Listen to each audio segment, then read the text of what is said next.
7 দশকের বেশি সময় ধরে ভারত পাকিস্তান দুই দেশের উত্তেজনার কেন্দ্রবিন্দু কাশ্মীর অঞ্চল। গত 22 এপ্রিল কাশ্মীরে বন্দুকধারীদের গুলিতে 26 জন নিহত হওয়ার পর ফের আলোচনায় এসেছে এই অঞ্চলটি। ভারত ও পাকিস্তান পারমাণবিক শক্তিধর দুই প্রতিবেশী দেশের দ্বন্দ্ব মুসলিম সংখ্যাগরিষ্ঠ কাশ্মীর ভূখণ্ড নিয়ে। দুই দেশই এই অঞ্চল সম্পূর্ণ নিজেদের দাবি করে, তবে নিয়ন্ত্রণ করে আংশিকভাবে।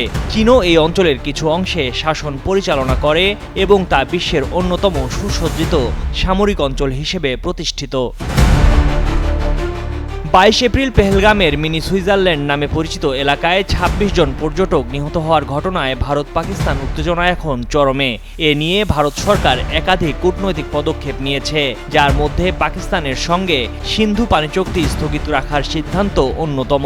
বসুন্ধরা ডায়াপেন্ট এখন আরো উন্নত। এই হট এয়ার থ্রো টপশিট দ্রুত শোষণ করে সোনামণিকে দেয় কোমল অনুভূতি।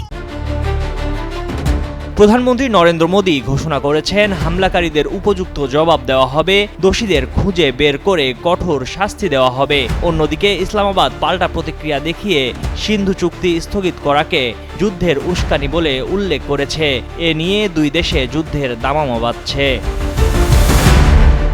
এমন অবস্থায় ভারতীয় সংবাদ মাধ্যম ফার্স্ট পোস্টের প্রতিবেদনে বলা হয়, সম্প্রতি পাকিস্তানের হাতে অত্যাধুনিক PL-15 ক্ষেপণাস্ত্র তুলে দিয়েছে চীন, যা আকাশ থেকে আকাশে নিক্ষেপযোগ্য। খবরে বলা হয়, গত 27 এপ্রিল পাকিস্তানের বিমান বাহিনী সামাজিক যোগাযোগ মাধ্যমে 3টি JF-17 যুদ্ধবিমানের ছবি প্রকাশ করে, যা চীনা PL-15 ক্ষেপণাস্ত্রে সুসজ্জিত ছিল। এই যুদ্ধবিমানগুলোর ছবি প্রকাশের মাধ্যমে পাকিস্তান পরোক্ষভাবে ভারতের প্রতি এক ধরনের শক্তি প্রদর্শন করছে বলে মনে করছেন বিশেষজ্ঞরা।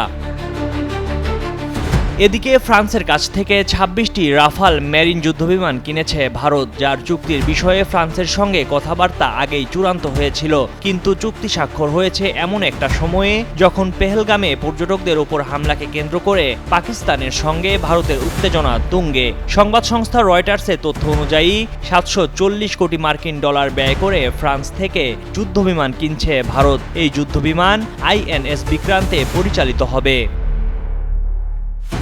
ময়ূখ ইসলাম, কালের কণ্ঠ।